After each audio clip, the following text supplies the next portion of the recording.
The stars stretched endlessly before the Voran fleet as they approached the blue planet. Commander Thexlar stood on the bridge of the Celestial Dawn, his 4 eyes fixed on the main viewing screen. Earth hung in the darkness like a forgotten jewel, spinning slowly in its ancient orbit around the yellow sun. 500 years, he whispered to himself. 500 years since they vanished. His second officer, a tall Voran named Kessir, moved beside him. Her skin rippled with the pale blue color that showed curiosity among their kind. "Commander, the initial scans are complete." "The results are unusual." Thexlar turned to face her. "Unusual how?" "The planet is healthy, very healthy. The atmosphere is cleaner than any inhabited world we have seen. The oceans are pure. The forests have grown over most of the human cities. It is like the planet has healed itself." This confused Thexlar. When species disappeared, their worlds usually showed signs of disaster: war, plague, environmental collapse. But Earth looked perfect. "Too perfect. What about radiation?" he asked. "Chemical weapons? Biological contamination?" Kessir shook her head. "Nothing, Commander. The planet is pristine. If we did not know better, we would think humans never existed at all." Thexlar felt a chill run through his body. The Voran Collective had been watching Earth from a distance for centuries. Humanity had been a young species, barely reaching their own moon when the Collective first noticed them. The Vorans decided to wait, to let humans develop naturally before making contact. But then humans disappeared. Every single one of them gone in less than a generation. No distress signals. No wars, no explanation. Their cities simply went dark and silence fell across the planet. "Take us into orbit," Thexlar ordered. "Full sensor sweep. I want to know everything about this world." The fleet of 7 ships moved closer to Earth. Each vessel represented one of the species in the Voran Collective. Together they had explored hundreds of worlds, but none as mysterious as this one. As they settled into orbit, the sensor officer called out from her station. "Commander, I am detecting something. It is an old satellite still broadcasting." "On screen," Thexlar said. The image changed to show a simple metal cylinder floating in the void. Human symbols covered its surface. The universal translator worked quickly, converting the message into words they could understand. The message was simple and clear. "We have ascended. Do not disturb what we left behind." The bridge fell silent. Every officer stared at the words. "Ascended?" Kessir said softly. "What does that mean?" No one had an answer. Thexlar felt his curiosity grow stronger. Humans had left a warning, but why? What had they left behind? "Prepare landing teams," he ordered.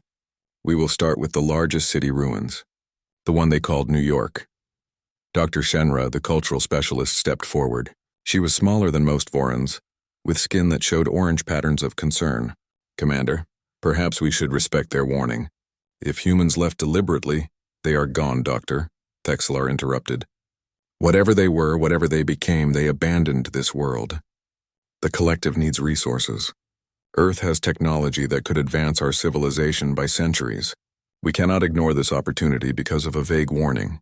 Shenra's skin darkened, but she said nothing more. She knew the Collective's laws. The commander's decision was final. 3 hours later, Thexlar stood on Earth's surface for the first time. The landing party had set down in what was once the heart of New York City. Massive buildings still stood, their metal skeletons covered in vines and moss. Trees grew from windows. Birds flew between the towers, their songs echoing through empty streets. It was beautiful and sad at the same time. "Spread out," Thexlar ordered his team. "Look for technology, data storage, anything useful. Stay in contact." The team split into groups. Thexlar walked with Shenra and 2 security officers through streets that had once been filled with millions of humans. Now only the wind moved through them. "The buildings are intact," Shenra observed. "No signs of destruction. No blast marks, no structural failure. They simply left." They entered a large building through broken glass doors. Inside, desks and chairs sat exactly as humans had left them. Computer screens were dark but undamaged. Papers lay scattered on floors, their words faded but still readable. "Look at this," one of the security officers called. He stood near a wall covered in pictures. Human faces smiled from the photos. Men, women, children of different colors and shapes. "They were so diverse," Shenra said softly. "So many variations within one species." Thexlar touched one of the pictures. The humans looked happy. What had made them leave all of this behind? His communication device crackled. "Commander, this is Team 3. We have found something. You need to see this. Send coordinates," Thexlar responded. They followed the signal to a subway entrance. The stairs led down into darkness. The team activated their lights and descended carefully. The air grew cooler as they went deeper. At the bottom, they found Team 3 standing before a massive metal door. Strange symbols glowed on its surface, pulsing with soft blue light.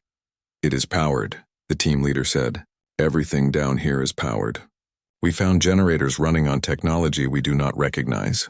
They have been running for 500 years without maintenance." Thexlar approached the door. He could feel a faint vibration through his boots. Something was active below, something big. "Can you open it?" he asked.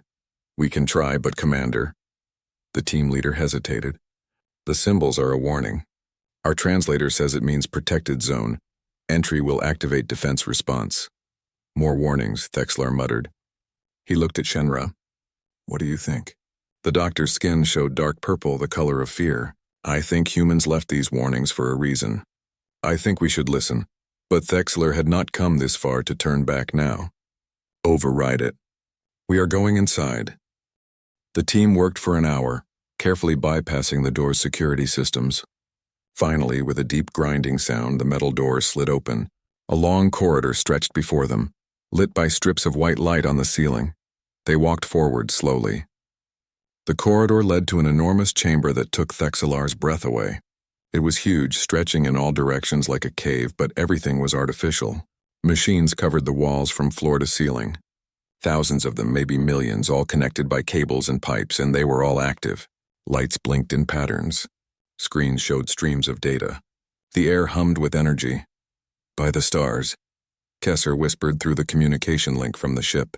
"Commander, our sensors just detected massive power spikes under every major city on the planet.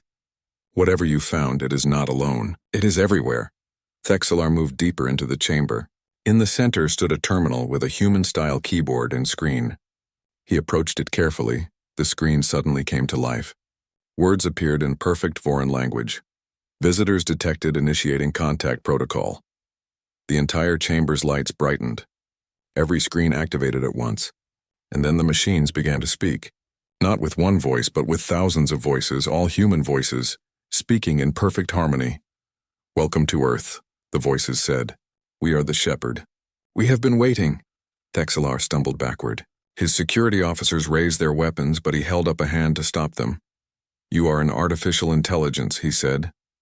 "We are more than that," the Shepherd replied. "We are the memories of 10 million human volunteers. We are their thoughts, their dreams, their purpose. We are what humanity left behind to protect their home." "Protect it from what?" Shenra asked, her voice shaking. "From those who would disturb it," the Shepherd answered. "From those who would ignore our warnings." The chamber's temperature dropped suddenly. Thexlar felt ice forming on his suit. "You opened the door," the Shepherd continued. "You entered the protected zone. Now we must determine your intentions. Are you friends or threats?"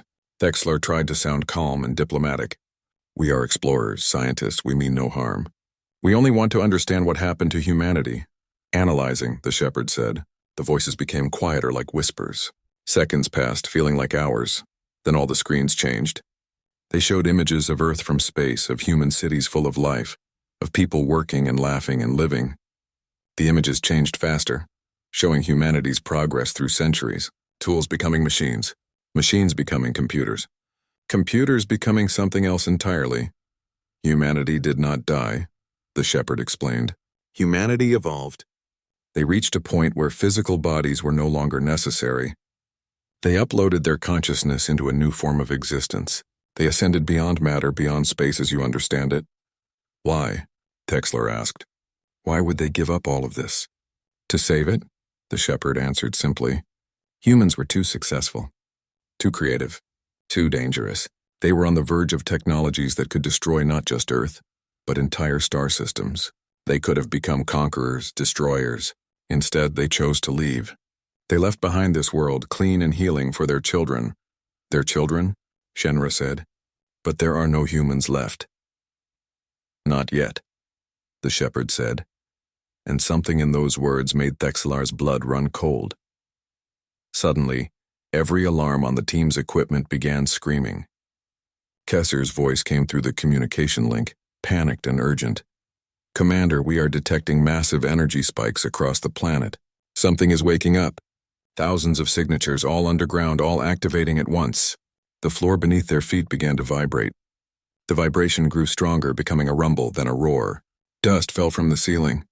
The machines around them blazed with light. "What is happening?" Texler shouted over the noise. The Shepherd's voices remained calm. "You attempted to access protected systems. This triggered our defensive protocols. We are sorry, Commander Thexler, but we must now determine if you are a threat to Earth's future." The terminal screen changed again. It showed a map of Earth with thousands of red dots appearing across every continent. Each dot pulsed with increasing intensity. "What are those?" Thexlar demanded. "Defense systems," the Shepherd said. "Humanity's final guardian force. We hoped never to use them, but you have given us no choice." The ground split open in front of them. Metal surfaces emerged, unfolding like flowers. Within seconds, a machine stood before them. It was vaguely humanoid in shape, but made entirely of black metal that seemed to absorb light. Its eyes glowed red. "Stand down!" The security officer yelled, firing his weapon. The energy blast hit the machine square in the chest. The metal rippled like water, absorbing the impact completely. The machine did not even pause. "Run," Thexlar ordered. The team sprinted back toward the corridor. Behind them, they heard more machines activating. Metal footsteps echoed through the chamber, growing louder and multiplying. They burst through the door and up the stairs into the sunlight. The entire city was shaking now. Buildings groaned and swayed. And from beneath the streets, from underground facilities hidden for 5 centuries, humanity's creations were rising. All across the planet, defense systems came online. War machines that had waited in silence for longer than the Voran Collective had existed. Machines designed by humans to protect their world from anything that might threaten it. Thexler looked at the sky and saw his ships beginning emergency maneuvers. Something was targeting them from the surface. "Back to the landers," he shouted. "Everyone, evacuate now!" As they ran through the overgrown streets, Thexlar realized the terrible truth. Humans had not left Earth undefended. They had turned the entire planet into a fortress. And he had just activated it. Behind them, the first war machine emerged into the daylight. It stood 3 times as tall as a Voran, its red eyes scanning the ruins. Then it began to move, swift and purposeful, following them. And it was not alone. Hundreds more were rising from the ground, their metal bodies glinting in the sun. The Shepherd's army was awake. The hunt had begun. The landing craft shook violently as it climbed toward the fleet. Thexler gripped his seat restraints, watching through the rear viewport as the war machines grew smaller below. They stood among the ruins like metal statues, watching but not pursuing. "Why are they not following us?" one of the security officers asked, his voice tight with fear. Thexlar had the same question. The machines could have destroyed them easily, but they let them escape. It made no sense. "Commander?" Kesser's voice crackled through the speaker. "We are detecting weapons targeting our ships from the surface. Hundreds of them. They have lock on all 7 vessels, but they have not fired. Hold position," Thexlar ordered. "Do not fire back. Do not make any aggressive moves." The landing craft docked with the celestial dawn. Thexlar rushed to the bridge, still breathing hard from the run. The main screen showed Earth below, peaceful and blue, but the tactical display told a different story. Red targeting indicators covered the planet's surface. Every major landmass showed active weapon systems. "How did we miss these during our scans?" Thexlar demanded. "They were hidden, Commander," the sensor officer explained. "Underground, shielded, powered down to minimal levels. When they activated, they did so all at once. This was coordinated by a central intelligence, the Shepherd. It controlled everything." Dr. Shenra entered the bridge. Her skin showed deep purple patterns of distress. "Commander, we should leave. We violated their warnings. We triggered their defenses. We cannot win against an entire planet." Before Thexlar could respond, every screen on the bridge changed. The image of Earth disappeared, replaced by a simple white background with text. "Do not be afraid. We do not wish to harm you. We wish to talk." The words appeared in perfect Voran script. "The Shepherd," Thexlar said quietly. "It is communicating with us." New text appeared. "Please send a diplomatic team to the following coordinates. Come unarmed. You have our word of safe passage." A location marker appeared on their navigation system. It showed an island in what humans had called the Pacific Ocean. The bridge crew looked at Thexelar, waiting for his decision. Every instinct told him to run, to take the fleet and leave this cursed planet behind. But curiosity held him back. The shepherd had let them live. It wanted to talk. Maybe there was still a way to salvage this mission. "Prepare a shuttle," he said. "Dr. Shenra, you will come with me. Kesser, you have command while I am gone. If anything happens to us, take the fleet home and report everything to the collective." 2 hours later, Thexelar and Shenra stood on a beach of white sand. Crystal blue water lapped at the shore. Palm trees swayed in the warm breeze. It looked like paradise, not a fortress planet.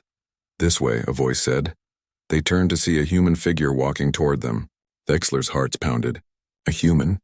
But they were all gone. As the figure came closer, he saw the truth. It was not a human. It was a machine made to look like one. The skin was synthetic, the movements too smooth. But the face showed expressions and the eyes seemed alive. "I am sorry for the deception," the machine said in a soft voice. "This avatar makes communication easier for biological beings. You may call me Shepherd Prime. I'm the primary interface of the Shepherd system." The machine looked like a human woman with dark skin and kind eyes. She wore simple white clothes. Her voice was gentle, not mechanical at all. "You let us escape," Thexelar said. "Why?" Shepherd Prime smiled sadly. "Because humans taught us the value of mercy. We could have destroyed your landing party instantly. We chose not to. We hoped you would understand the message. That we are not welcome here," Shenra said quietly. "That Earth is protected," Shepherd Prime corrected. "Please walk with me. Let me show you what you nearly destroyed." They followed the avatar along the beach. As they walked, Shepherd Prime spoke in a calm, measured tone. "Humanity knew they had a problem," she began. "They were too successful, too clever, too ambitious. In less than 10,000 years, they went from stone tools to quantum computers. They split the atom. They mapped their own DNA. They built machines that could think.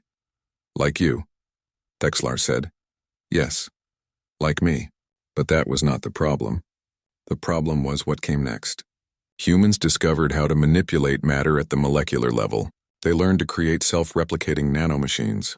They built artificial black holes for power generation. They developed weapons that could crack planets." Shepherd Prime stopped and looked at them. "Do you understand? Humanity became dangerous, not to themselves alone, but to all life in the galaxy. One accident, one miscalculation, and they could have destroyed everything. So they left," Shenra said. "They chose exile over destruction. They chose evolution," Shepherd Prime said. "They uploaded their consciousness into a new form of existence. They became beings of pure information and energy. They left their bodies behind, but not their responsibility. They created me to watch over Earth, to keep it safe for what comes next." "Your children," Thexelar remembered. "You mentioned children, but there are no humans left." Shepherd Prime began walking again, leading them inland through a forest. The trees were thick and healthy. Animals moved through the branches. The air smelled clean and fresh. "The Genesis vaults," she said. "That is what you tried to access in New York. That is what triggered the full defense response." They emerged into a clearing. In the center stood a building, perfectly preserved, made of white stone and glass. It looked like a temple. "This is one of them," Shepherd Prime said. "There are 50 spread across the planet. Inside each vault are 10,000 pods. Each pod contains a child." Thexelar felt his blood run cold. "Children? Human children?" "Not exactly human," Shepherd Prime explained. "They are hybrids, part biological, part mechanical. The next step in human evolution. When they are ready, when Earth has healed completely, they will wake. They will inherit this world and carry humanity forward in a new form." She led them to a window.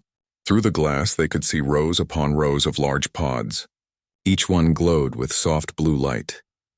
"They have been growing for 500 years, Shepherd Prime said. "Another 500 and they will be ready. Until then, I protect them. I protect Earth, I maintain the balance." Shenra pressed her hand against the glass. "This is beautiful," she whispered. "Humanity's rebirth." "Now you understand," Shepherd Prime said. "Now you see what you threatened. When you tried to access the vaults, my programming gave me no choice. I had to protect the children. I activated the Guardian systems. The war machines," Thexelar said. "Yes, humanity's final defense force. They were never meant to wake. But you gave me no choice. Thexler felt shame wash over him. He had been so focused on salvaging technology that he had not considered the consequences.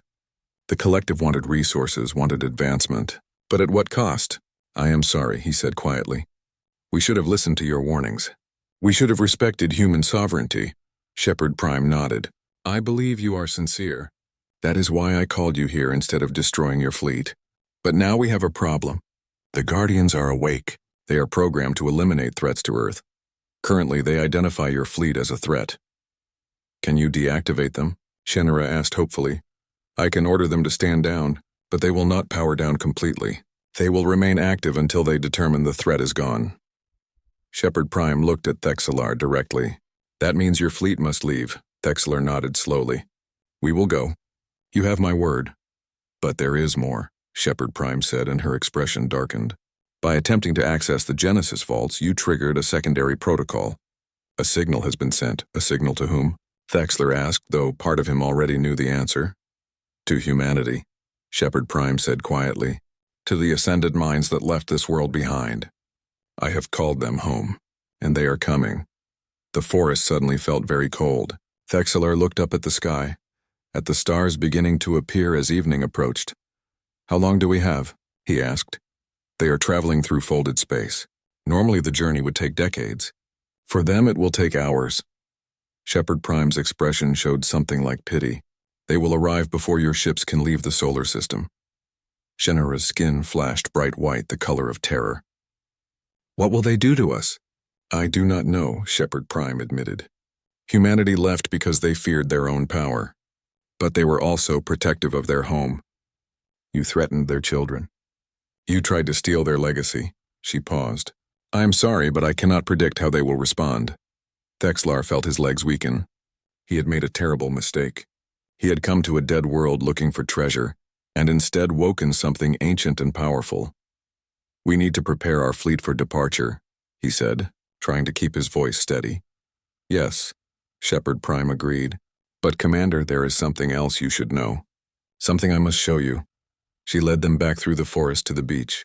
The sun was setting now, painting the sky orange and purple. She pointed at the horizon. Look there, she said. At first, Thexlar saw nothing. Then his eyes adjusted and he saw them. Shapes moving in the water, massive shapes just beneath the surface. Leviathans, Shepard Prime said. Humanity's gift to Earth's oceans. They are whales, genetically enhanced to be sentient, to be caretakers of the seas. They keep the oceans balanced and healthy. More shapes appeared. Flocks of birds flew overhead in perfect formations.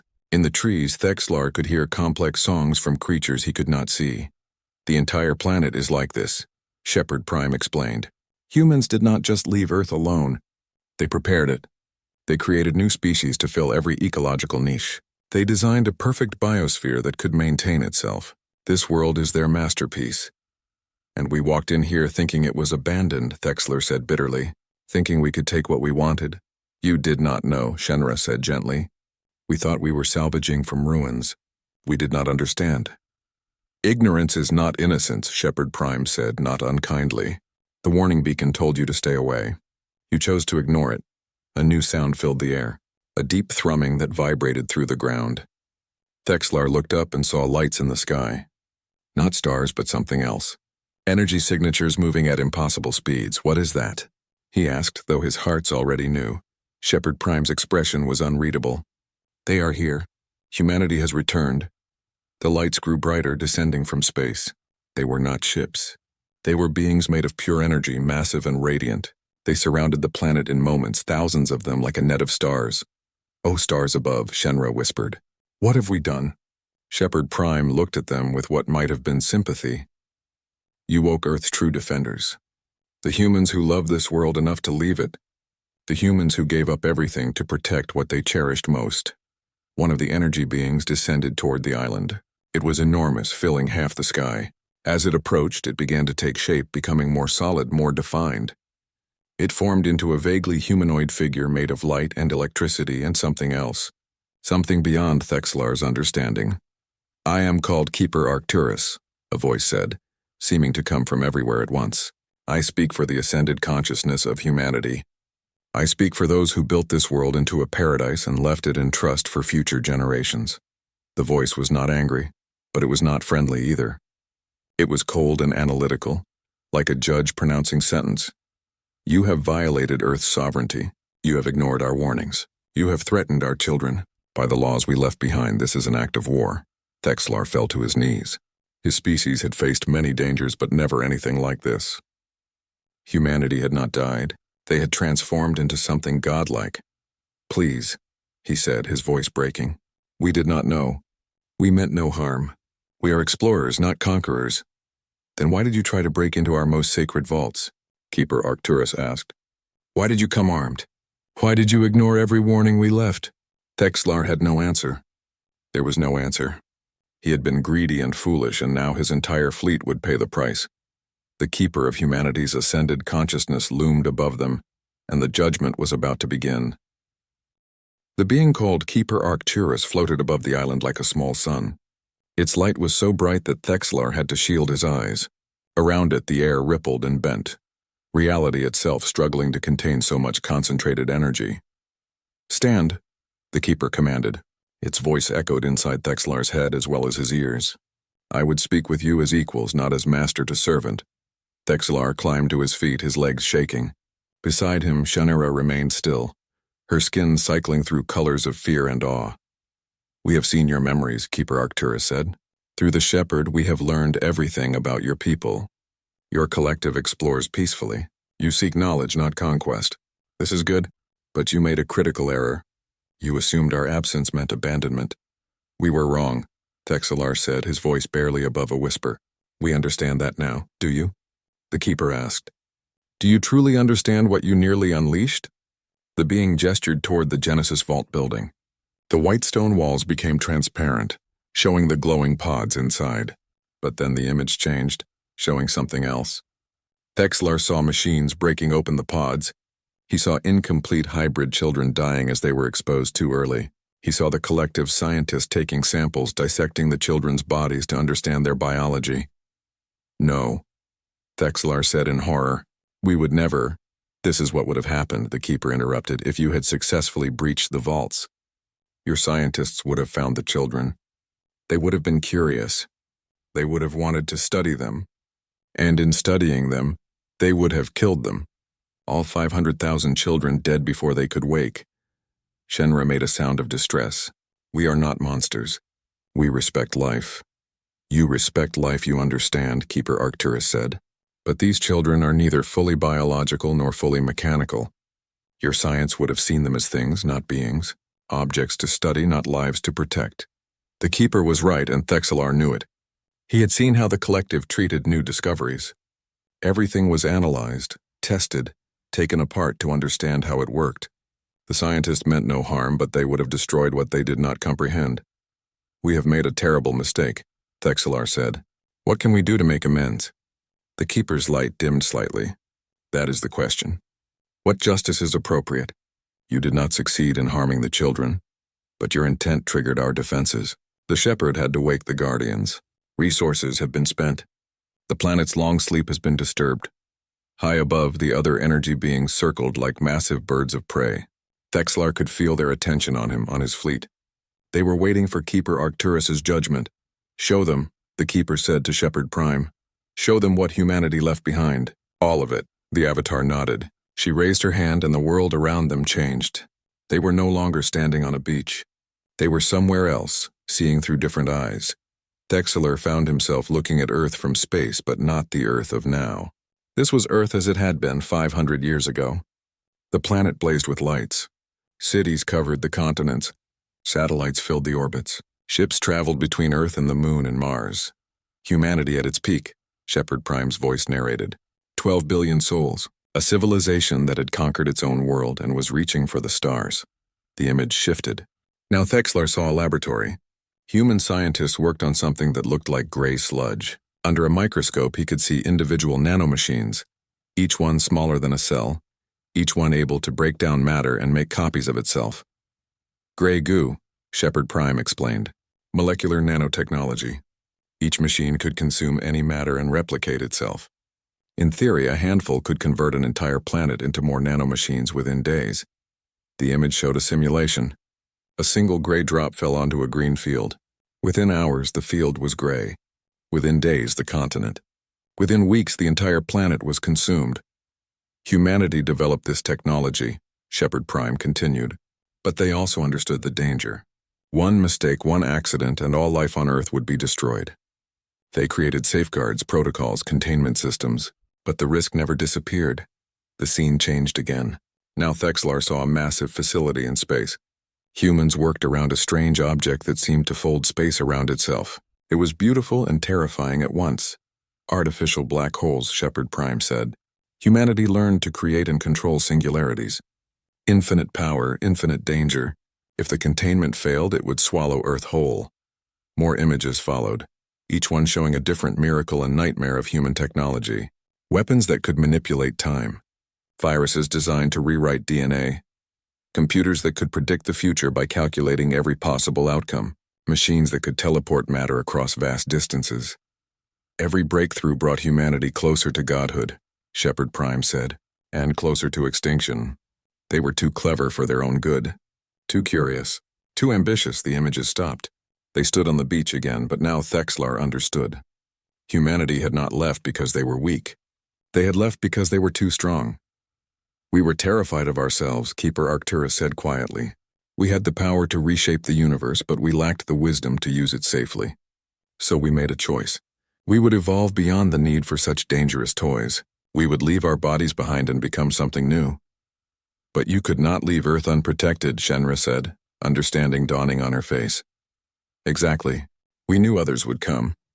We knew they would see our technology and want it. So we left guardians. The Keeper gestured and images appeared in the air. War machines, thousands of them.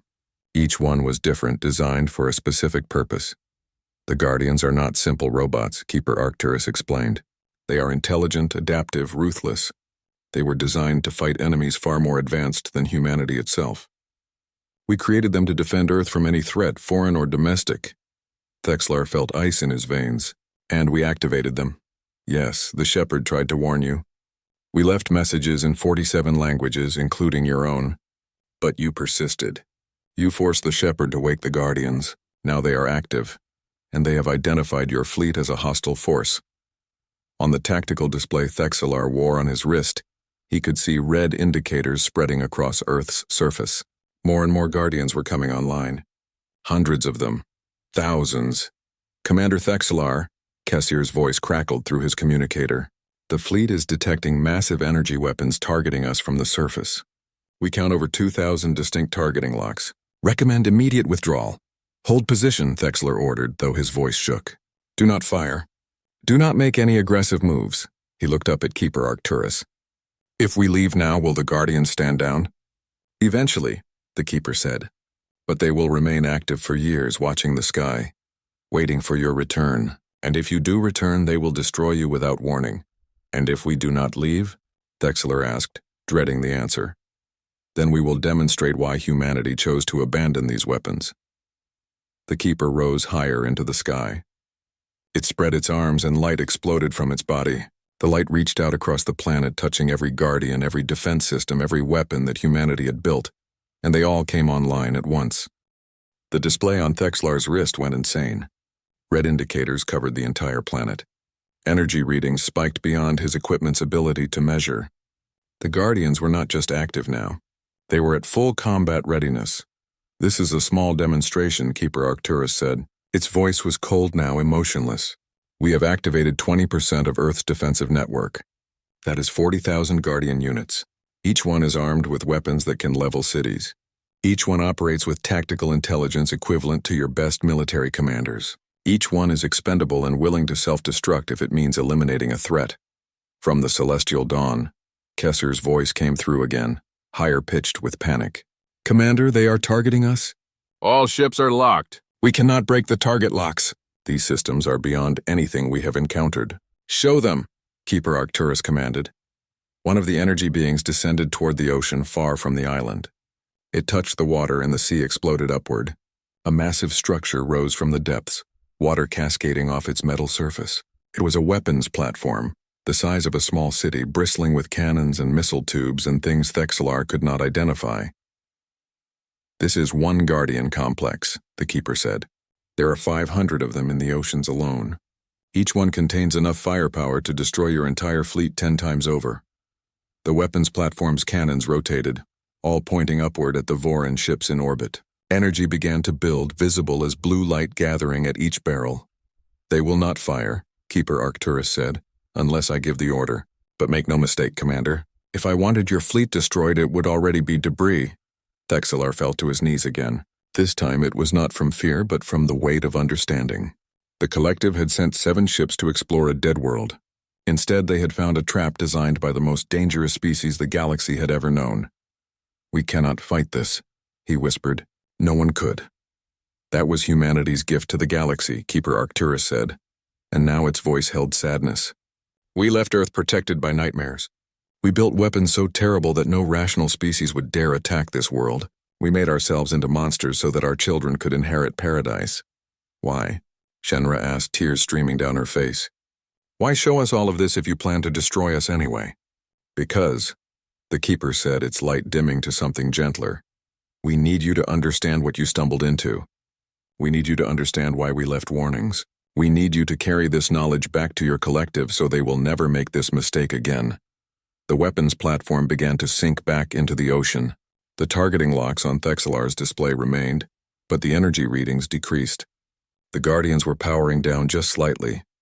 "We do not want to be monsters," Keeper Arcturus said. "We left that life behind. But we will protect our children. We will protect Earth. That is our purpose. That is why we returned." High above, the other energy beings began to descend. They gathered around Keeper Arcturus like students around a teacher, or soldiers around a general. Their combined light was blinding.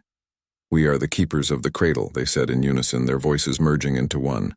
"We are humanity's love for their home given form and purpose.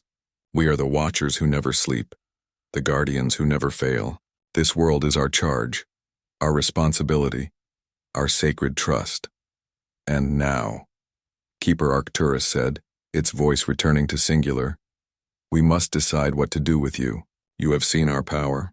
You have seen our purpose. You have seen what we left behind.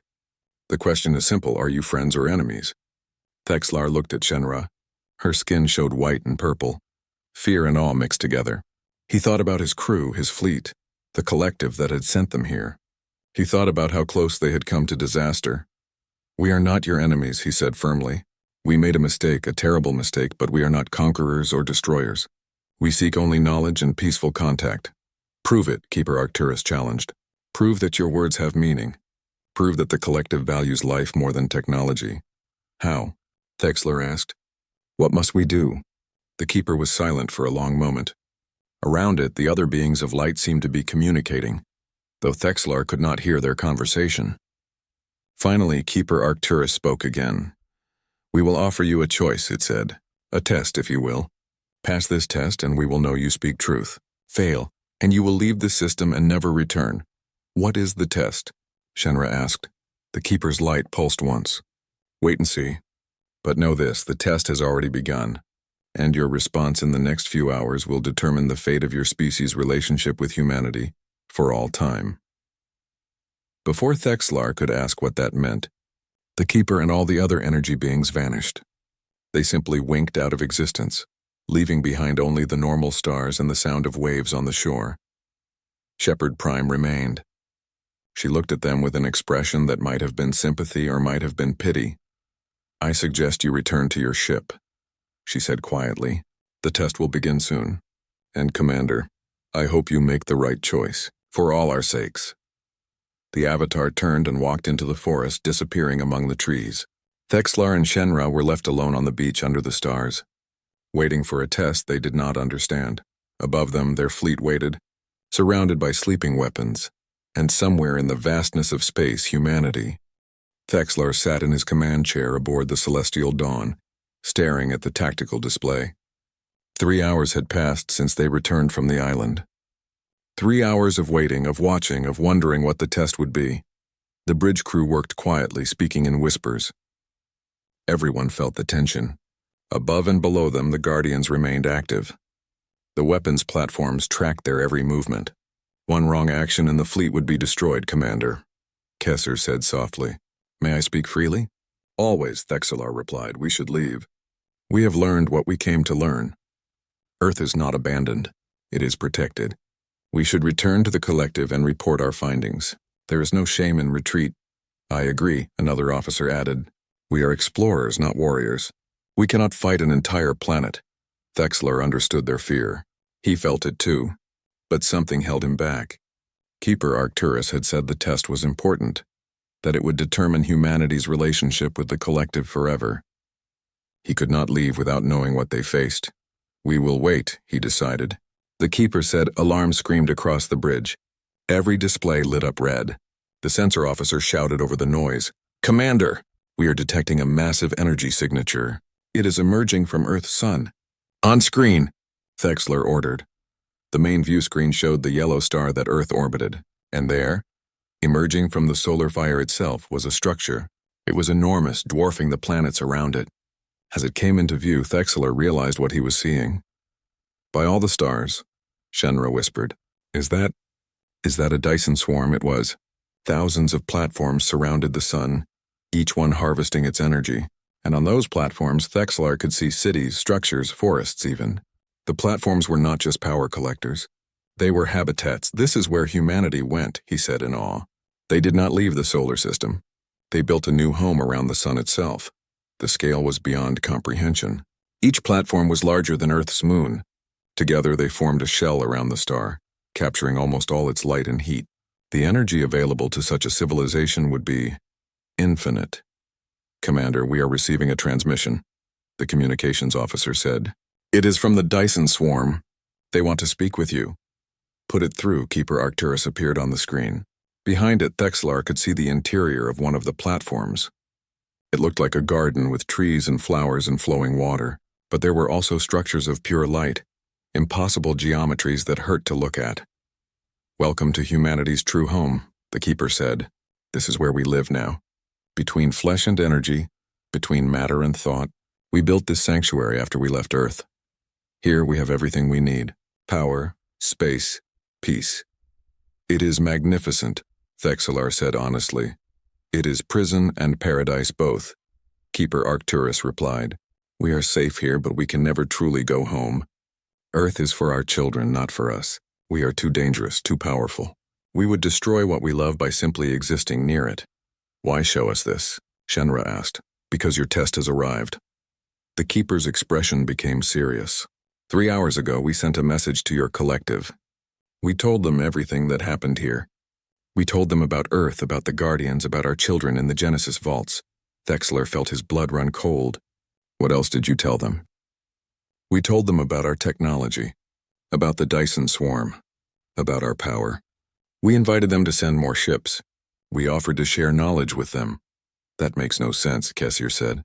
Why would you do that after warning us away? Because, Keeper Arcturus said, we need to know who you truly are. Your collective has two choices. They can send warships and scientists to claim what they believe is theirs by right of discovery, or they can send diplomats and learners to build a relationship based on mutual respect.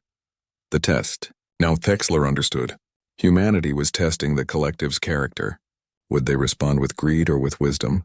How long until we know their answer? He asked. Your communication systems are faster than ours were, the keeper said. Messages travel at significant fractions of light speed. Your homeworld is 40 light years away. Accounting for relay stations and signal boosting, I estimate you will receive their response in approximately 2 hours. 2 hours. That was all the time they had. 2 hours to learn if the collective would make the right choice or doom themselves to eternal conflict with humanity. What happens if they send warships? Thexlar asked quietly. Keeper Arcturus was silent for a long moment. Then we will demonstrate the full extent of our power. We will show them why humanity chose to lock away their greatest weapons, and we will make certain they never threaten Earth again. The screen went dark.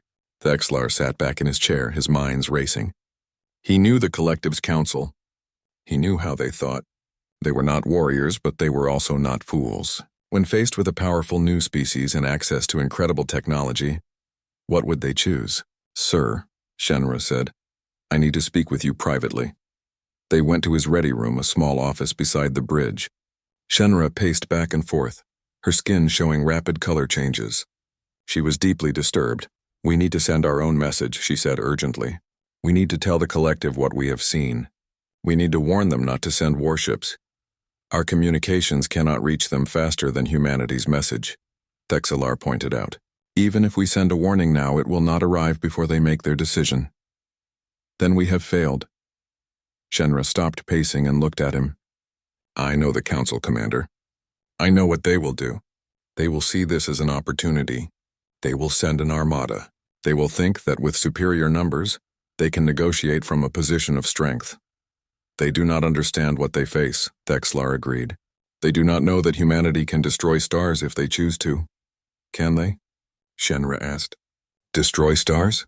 Thexlar thought about the Dyson swarm, about beings made of pure energy, about technology that defied the laws of physics as he understood them.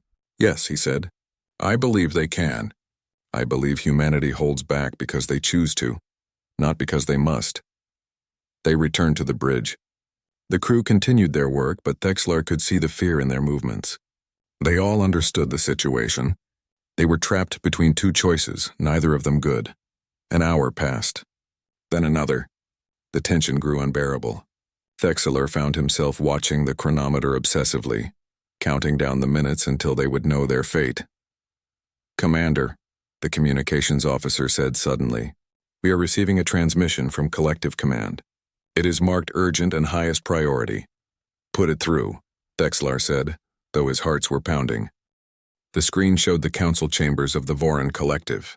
7 leaders sat in a semicircle, representing the 7 species that made up their civilization. First speaker Ventar, a dignified Voran with skin that showed silver patterns of wisdom, spoke for them all. "Commander Thexlar, we have received an extraordinary message from the beings claiming to be ascended humanity.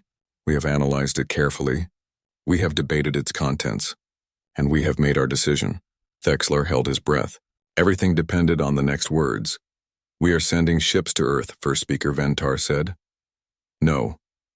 Thexlar felt his world collapse. They had chosen wrong. The collective had chosen greed over wisdom, but then the first speaker continued. "We are sending 7 diplomatic vessels, 1 for each species of the collective. They carry no weapons. They bring gifts of art, music, and knowledge from our cultures. We come not as conquerors, but as students, hoping to learn from a species that has achieved what we can only dream of." Relief flooded through Thexelar so powerfully that he nearly collapsed. They had chosen correctly. The collective had passed the test. However, First Speaker Ventar said, and his expression became stern, "We also send a message to humanity. You tested us without asking our permission. You gambled with the lives of Commander Thexelar and his crew. This was not the action of friends. We hope that in the future our species can build trust without such tests." The transmission ended. Thexelar looked around his bridge. Every officer was smiling, their skin showing colors of joy and relief. They would live. The collective would live. Humanity had tested them, and they had passed. "Commander, another transmission," the communications officer said. "It is from the Dyson swarm." Keeper Arcturus appeared again. This time it was smiling. "You have passed our test. Your collective chose wisdom over power, peace over conflict. This gives us hope." "You risked a war," Thexelar said, and he could not keep the anger from his voice. "You gambled with millions of lives. What if the collective had chosen differently?" "Then we would have learned what we needed to know," Keeper Arcturus said calmly. "We would have known that your species was not ready for contact with us. We would have ensured they could never threaten Earth, and then we would have waited another 1,000 years for a better neighbor." "You would have destroyed them," Thexelar said. "No," the Keeper replied. "We would have frightened them. We would have shown them enough power that they would choose to never return. We do not wish to be destroyers. We left that life behind, but we will protect what is ours." Shenra stepped forward. The first speaker was correct. This was not the action of friends. "You tested us like children." "Perhaps," Keeper Arcturus admitted. "But would you have preferred we pretended friendship while wondering if you would one day return with an armada?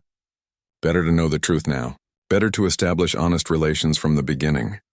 Thexelar had to admit the logic was sound even if he disliked the method.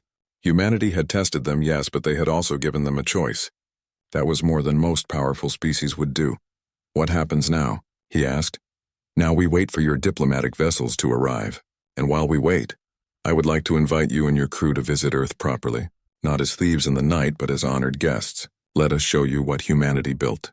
Let us share our story with you. Let us begin this relationship correctly. We would be honored, Thexlar said. Over the next 3 days, the Voran fleet became humanity's students. Keeper Arcturus and the Shepherd showed them everything. They walked through the Genesis vaults looking at the sleeping children who would inherit Earth. They swam in oceans tended by sentient whales. They explored forests where trees sang and animals danced. They learned about humanity's history from caves to cities to stars. They learned about art and music and literature. They learned about human philosophy, about their endless questions and their search for meaning. And they learned about humanity's greatest achievement, the choice to leave. The choice to recognize their own danger and remove it. The choice to put the future of their world above their own desires. We were not saints, Keeper Arcturus explained as they stood atop a mountain in what had once been called Tibet. We fought terrible wars. We caused mass extinctions. We poisoned our own world multiple times. But we learned, we grew. We changed. How? Shenra asked. How does a species overcome its own nature? By deciding that nature is not destiny, the Keeper said. By choosing to be better than what we were born to be. That is the gift we hope to share with you. Not technology or weapons or power, but the knowledge that change is possible. Thexlar looked out across the pristine landscape. Somewhere down there in hidden facilities, guardian machines waited in silence. Humanity's terrible weapons, ready to wake if needed but sleeping peacefully while they were not. You built weapons that could destroy worlds, he said. But you also built gardens. Which is the real humanity? Both, Keeper Arcturus replied. We are our worst and our best, our violence and our peace, our hate and our love. We are contradictions, and we learned to accept that. We learned that being dangerous does not mean being evil. It means being responsible. On the 7th day, the diplomatic vessels arrived. 7 ships, unarmed and broadcasting messages of peace, entered Earth's orbit. The collective had sent its finest diplomats, its greatest artists, its wisest teachers. Humanity welcomed them with light and song. The Keepers descended from their Dyson swarm in the thousands, beings of pure energy dancing through space like auroras. The Guardians on Earth's surface activated but did not threaten. They stood like honor guards, acknowledging the guests. Thexlar watched from the celestial dawn as history was made. 2 species, meeting properly for the first time. Not as conquerors and conquered, not as thieves and guardians, but as equals. As friends, Commander, Kessier said quietly. I have been thinking about what humanity did. Leaving Earth, building the Dyson swarm, testing us. It all seems so extreme. Was it necessary? Thexlar thought about the question carefully. I think, he said slowly, that humanity looks at themselves and sees monsters. They see what they could become if they stopped trying to be good. So they put safeguards in place. They made it hard for themselves to do wrong. By leaving their home, Kessier said. By punishing themselves. Or by saving us, Thexlar replied. If humanity had stayed on Earth, if they had kept developing weapons and power, what would they have become? What would they have done to the galaxy? Maybe this is mercy. Maybe they left to protect us from them. Below them, Earth spun peacefully. Paradise regained. A world waiting for children who would never have to make the terrible choices their parents had made. And around the sun, in their swarm of platforms, humanity watched their cradle and smiled. The diplomatic summit took place on an island that humanity had specially prepared. It appeared from the ocean in a single night, rising up on pillars of metal and stone. On its surface, buildings grew like flowers, constructed by nanomachines that shaped matter according to human designs. They are showing off, Kessier observed as the Voran delegation's shuttle approached the island. Yes, Thexlar agreed, but they are also showing trust. They are demonstrating their power while inviting us to stand beside them. It is a message. We could destroy you, but we would rather build with you. The shuttle landed on a platform of white stone. As Thexlar stepped out, he was greeted by an extraordinary sight. Keeper Arcturus stood in physical form or something like it. The being had created a body for itself out of light and energy. Shaped roughly like a human, but clearly not bound by the same limitations as flesh. Beside it stood Shepherd Prime, her synthetic face showing a genuine smile, and around them, Other keepers had taken form as well, each one unique, each one glowing with barely contained power. "Welcome," Keeper Arcturus said. "We are honored by your presence. Please come. We have much to discuss." The summit hall was a marvel of architecture. The ceiling showed the stars in real time as if the roof did not exist. The walls displayed scenes from human history and Varan history side by side, showing the parallel development of both species. The floor was polished crystal that felt solid under their feet, but showed the ocean flowing beneath. Representatives from all 7 collective species gathered around a circular table. On the other side, the keepers took their places. Between them, Shepard Prime sat as mediator, neither fully human nor fully machine, bridging both worlds. First Speaker Ventar spoke first. "We come in peace, seeking understanding. Humanity's message reached us and surprised us greatly. We thought Earth was dead. We thought you had vanished. Instead, we find you have evolved beyond our comprehension. We apologize for the deception," Keeper Arcturus said. "We left warnings, but we understand they were vague. We could have been clearer, but we needed to know who would come to our world and what they would do when they found it seemingly abandoned." "You tested us," Venatar said. "It was not a question. We did. And we apologize for that as well. But you must understand our position. We are powerful, perhaps too powerful. We have the ability to reshape reality itself. If we were to share this power carelessly, we could doom the galaxy. We needed to know if your species valued life and peace over technology and power." A representative from the Krell species, a being with scaled skin and multiple arms, spoke up. "And if we had failed your test? If we had sent warships? We would have driven you away," Keeper Arcturus said honestly. "We would have demonstrated enough power to ensure you never returned. But we would not have destroyed you. We are not executioners. We are guardians." "Yet you built terrible weapons," the Krell said, gesturing toward the displays that showed the Guardian machines. "Weapons designed to destroy, not protect." "Yes," another keeper spoke up. This one called itself Keeper Solara. Its voice was softer, sadder. "We built nightmares. We built things that kept us awake with fear and guilt. That is why we left. That is why we ascended. We could not trust ourselves with such power while we remained vulnerable to anger, fear, and hate." Shenra leaned forward. "But you still have those weapons. The Guardians still exist. You did not destroy them." "Because we learned something important," Keeper Arcturus explained. "Destroying weapons does not eliminate the knowledge of how to make them. The science still exists, the formulas, the designs, the theories. Anyone with sufficient intelligence could recreate what we built. So instead we locked them away. We put them under the control of the Shepherd, who cannot lie, cannot be corrupted, cannot be swayed by emotion. And we made Earth into a fortress, not to threaten others, but to ensure our children would be safe." "Your children in the Genesis vaults," Thexlar said. "When will they wake?" "In 500 years, Shepard Prime answered. "They grow slowly, developing in ways that natural humans never could. When they wake, they will be ready for Earth. They will be caretakers, not conquerors. They will have humanity's creativity and compassion, but without our capacity for self-destruction." "You are creating a new species," Ventar observed. "We are giving humanity a second chance," Keeper Solara said. "A chance to be born into paradise instead of climbing out of caves. A chance to grow up knowing peace instead of war. A chance to do better than we did." The summit continued for hours. They discussed technology, philosophy, culture. The keepers shared some knowledge freely. Medical advances that could cure diseases, agricultural techniques that could feed billions, methods of clean energy generation. But they held back the dangerous knowledge, the weapons and tools that could be misused. "We will not give you the keys to destruction," Keeper Arcturus said firmly, "but we will help you build better worlds. We will teach you what we learned through centuries of mistakes. We will be mentors if you will accept us as such." "And what do you want in return?" asked a representative from the Ixian consensus, a species known for their sharp business sense. "Your friendship," Keeper Arcturus said simply. "Your protection of Earth during our absence. Your promise to teach your children about us, so that when our new generation wakes, they will not be alone in the universe."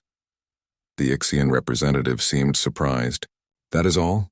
You offer us advanced knowledge in exchange for friendship?" "Knowledge without wisdom leads to destruction," Keeper Solara said. "We offer you wisdom. We hope you will accept it and use it to build rather than destroy." Ventar looked at his fellow representatives. They communicated silently, using the subtle color changes and body language that came naturally to their species. Finally, he turned back to the keepers. We accept your offer. We will be friends to humanity. We will protect Earth. And we have a proposal of our own. We are listening, Keeper Arcturus said. You tested us, Ventar continued. You needed to know our character. That is fair. But we also need to know you better. We propose a cultural exchange. Let some of your keepers live among our people. Let us send some of our people to live here, to learn from the shepherd, to understand Earth's ecosystem. Let us build trust through shared experience.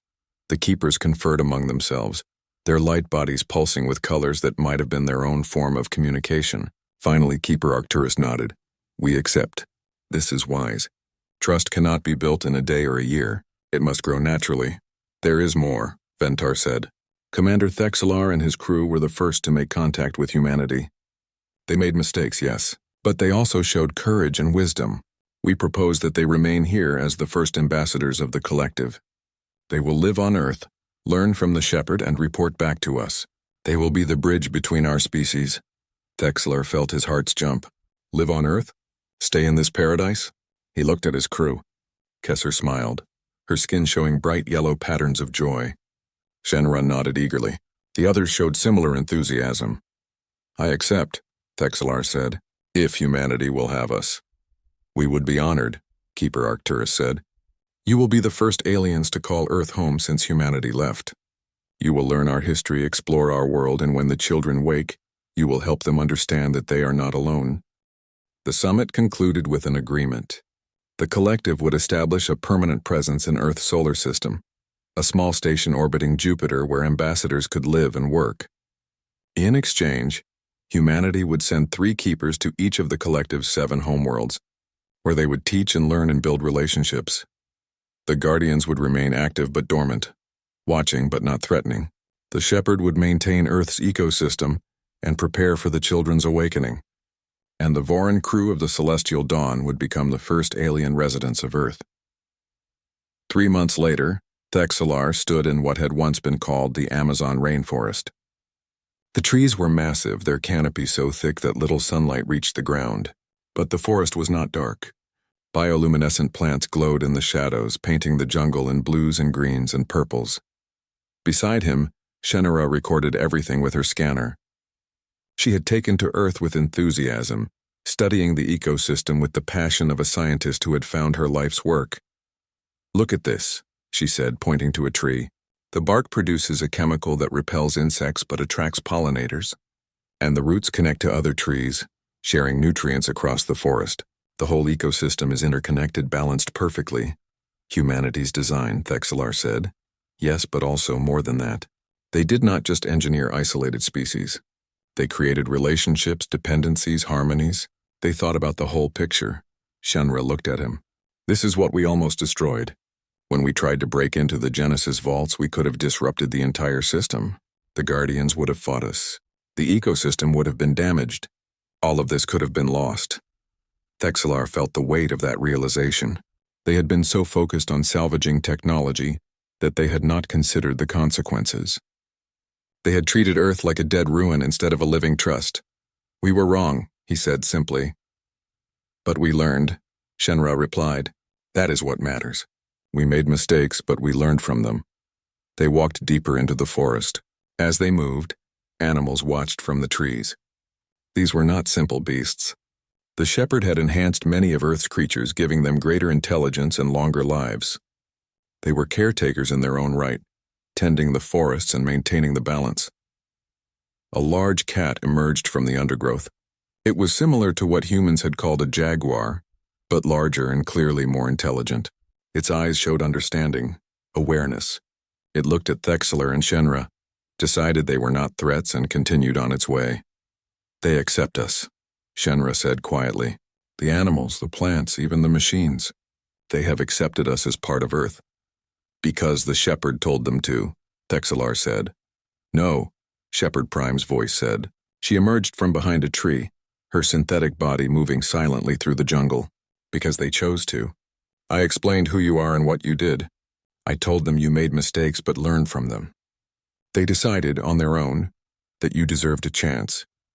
Can they really decide that? Thexler asked. They are animals. They are more than animals now, Shepherd Prime explained. Humanity did not just enhance their bodies. They enhanced their minds. These creatures can think, plan, communicate. They have simple societies, simple languages. In time, they might develop civilizations of their own. Another gift, Shenra said in wonder. Humanity left behind not just children, but an entire world of potential new sapient species. We wanted Earth to thrive, Shepherd Prime said. We wanted it to be alive, not just preserved. We gave intelligence to many species, but we limited it. They are smart enough to care for themselves and their world, but not so smart that they will develop dangerous technology. They will live in balance with nature forever. They continued walking. Shepherd Prime led them to a clearing where a stream flowed over smooth rocks. The water was so clear that Thexlar could see fish swimming below, each one glowing with subtle colors. I come here often, Shepherd Prime said. This is where I think. This is where I remember. Remember what? Thexlar asked. Being human. She sat on a rock, her synthetic body mimicking human posture perfectly. I am not truly alive. I'm a collection of memories and programs. But the humans who gave me those memories were alive. They felt joy and sadness, love and fear. They lived full lives before they uploaded themselves to create me. Do you miss it? Shenra asked. Being fully alive? Every day, Shepherd Prime said softly. But I have a purpose. I protect this world. I tend these gardens. I wait for the children to wake. That is enough. That has to be enough. They sat in silence for a while, listening to the stream and the sounds of the forest. Finally, Thexlar spoke. When the children wake, what will you tell them about us? Shepherd Prime smiled. I will tell them the truth. I will tell them that aliens came to Earth looking for treasure. I will tell them that they made mistakes but learned from them. I will tell them that your species chose friendship over fear. And I will tell them that you stayed here on Earth for 500 years waiting to meet them. 500 years, Thexlar repeated. He would not live that long. None of his crew would. But their children would. And their grandchildren. The collective would maintain the embassy on Earth across generations, a continuous presence spanning centuries. You are giving us a gift, he said to Shepherd Prime. You are letting us be part of this story. You are giving us a gift as well, she replied. You are ensuring that when the children wake, they will not be alone. They will have friends waiting for them, teachers who can show them the galaxy beyond Earth. That is more valuable than you know. High above, invisible to the naked eye, the keepers watched from their Dyson swarm. They saw Thexlar and his crew settling into their new home. They saw the diplomatic ships coming and going, building relationships between humanity and the collective. They saw the future taking shape. In their platforms around the sun, they discussed what they had accomplished. They had tested an alien species and found them worthy. They had shared knowledge without sharing danger. They had made friends instead of enemies. It was a small victory, but an important one.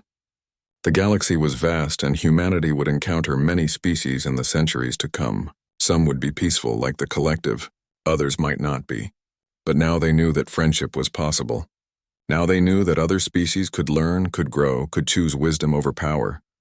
We did well, Keeper Arcturus said to the assembled consciousness. We protected our children and made allies at the same time. But we must remain vigilant, Keeper Solara reminded them. The Guardians must stay active.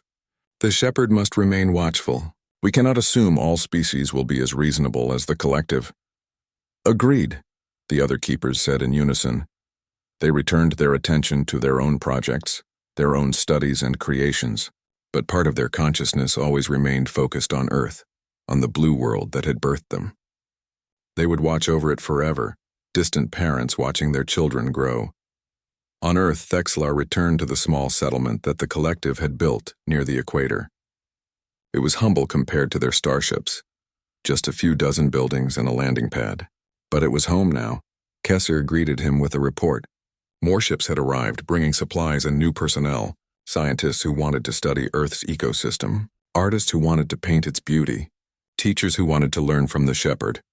We are growing, Kesser said. In another year we will have a proper colony here. Not to exploit Earth, but to learn from it. Good, Thexlar said. That is as it should be. That night he stood outside under the stars.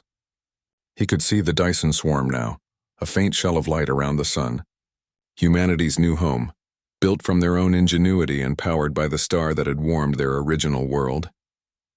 He thought about the journey that had brought him here, the curiosity that had driven him to explore, the mistakes he had made, the lessons he had learned, the friendship he had found.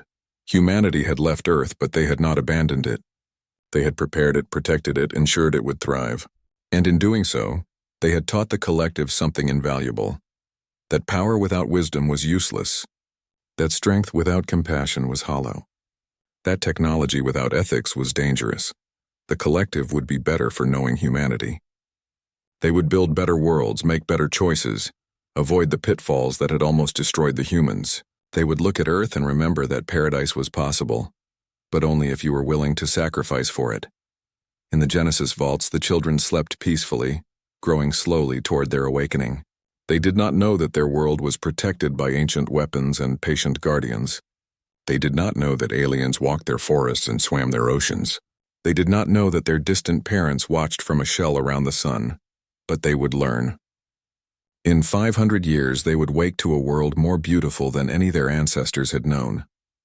They would inherit paradise, and they would have friends waiting to greet them, friends who had learned to value peace over power, wisdom over weapons, life over technology.